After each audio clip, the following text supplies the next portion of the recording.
Shattered Lives, Shattered Dreams. The Untold True Story of America's Enemy Aliens in World War II by Russell W. Eslack.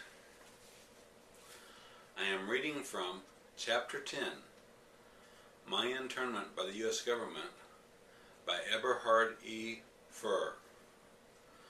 My parents, Carl and Anna, brought me to the U.S. in 1928 at the age of 3. At the age of 15, in 1940, I was required to register, as did all aliens, male and female, over 14, complete with photo ID and fingerprints. In August 1942, the U.S. government interned both of my parents, German resident aliens. My 12-year-old brother was interned with them, even though he was an American citizen, having been born in Cincinnati. Had he not joined them, he would have been sent to an orphanage, a fate shared by other internee children.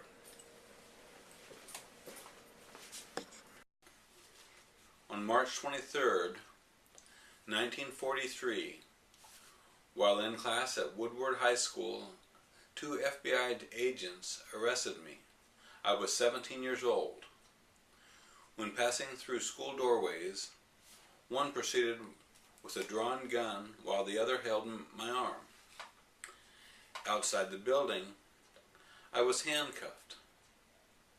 I never returned to school and did not graduate with my class just 2 months later. In fact, my picture, except in team photos, was expunged from the yearbook. I lost not all the belongings in my school locker, but also my dignity. The FBI took me to my brother's place of employment, where he was arrested. We were then taken to the city police station, booked on suspicion, fingerprinted, and taken to the Hamilton County Workhouse. This was built in the mid-1800s and had medieval looks of turrets and high walls. A 5-tiered cell block dominated the interior. Each cell was 5 by 10, with walls about 1 foot thick. A metal bed was held by 2 chains from all the bucket was served as a toilet. We were issued prison clothes with belts and shoes without laces.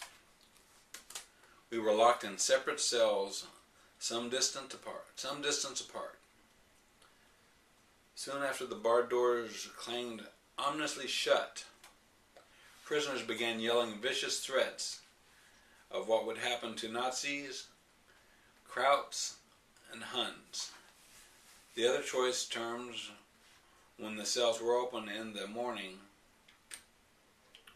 Fortunately, their bark did not equal their bite.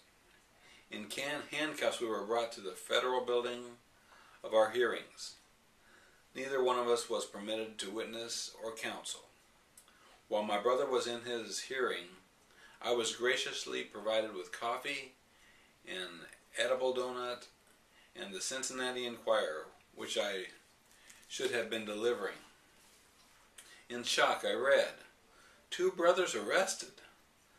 They will have a hearing and will be interned. Thus, prior to our hearings, the newspaper had been advised that we would be interned. Following my brother's hearing, I had my hearing before the Civilian Alien Hearing Board and faced the same people who had interned my parents 7 months earlier. There were 5 or 6 people on the board. One question concerned a statement I supposedly made about Hitler. I was 12 years old.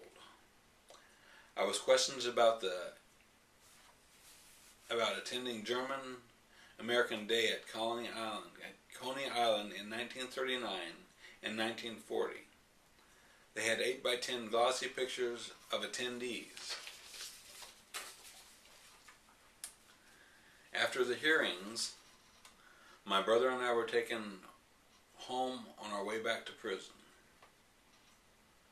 We were advised to take only enough clothes for about 2 days and check the doors and windows were locked. This was the last time we ever saw the house. The contents were later looted: pictures, stamp collection, violin, piano, furniture, keepsakes, and irreplaceable family memorabilia treasured by my mother. All gone and lost forever.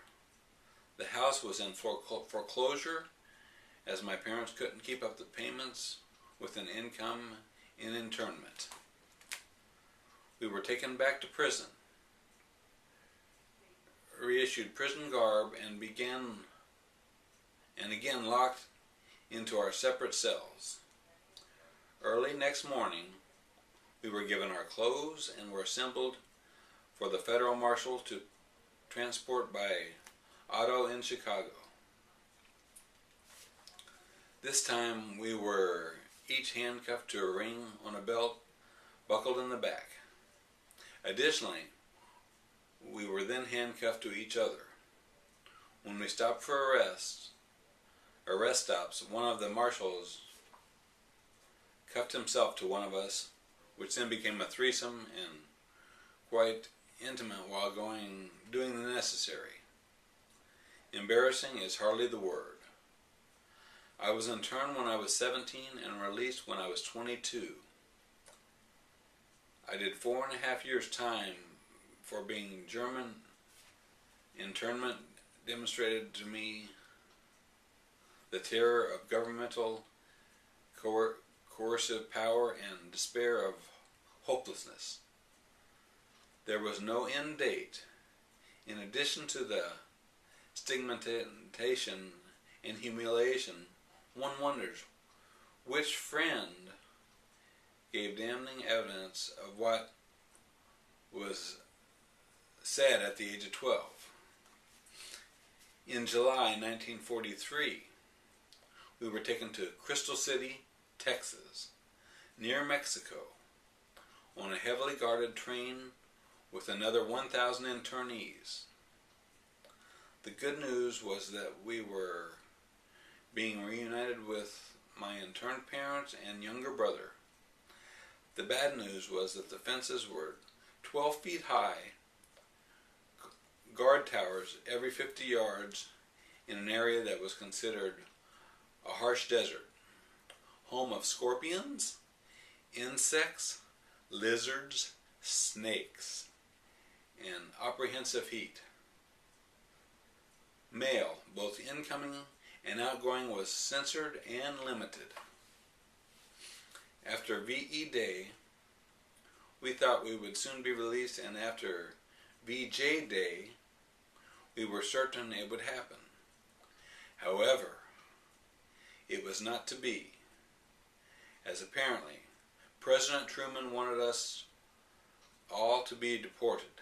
Everybody except Germans were released from the Crystal City in 1946.